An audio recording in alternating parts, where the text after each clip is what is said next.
L'absence de correspondance sur le terrain.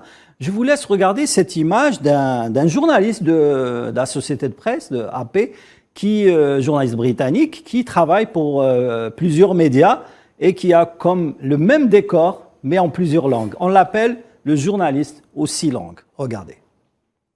There's been a war with Russian-backed forces in the east, the Donbass region, for 8 years now.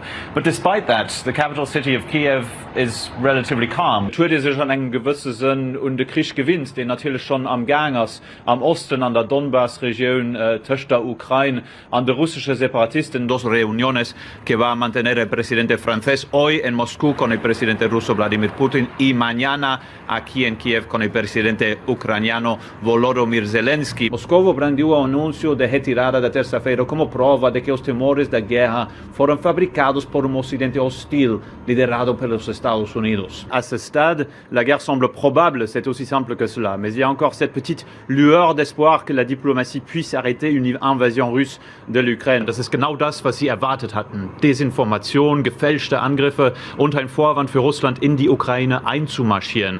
Aber alles ist sehr schwer natürlich vor Ort zu überprüfen. Voilà, c'était le journaliste britannique Philip Crowder.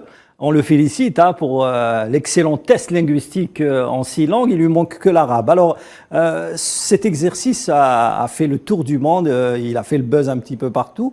Comment expliquer justement l'utilisation d'un seul journaliste qui a comme décor, le seul décor, enfin le décor de la place de Kiev, et qui évoque un petit peu, il fait ce qu'on appelle une description de la situation sans image de terrain. Comment vous expliquez cela?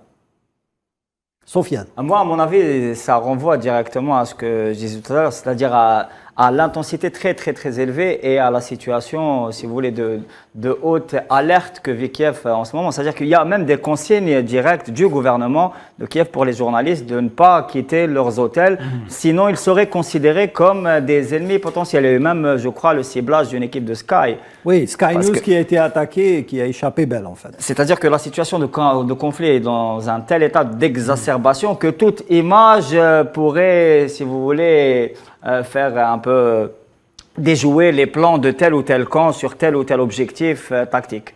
Il y a vraiment une exacerbation, un moment tactique critique.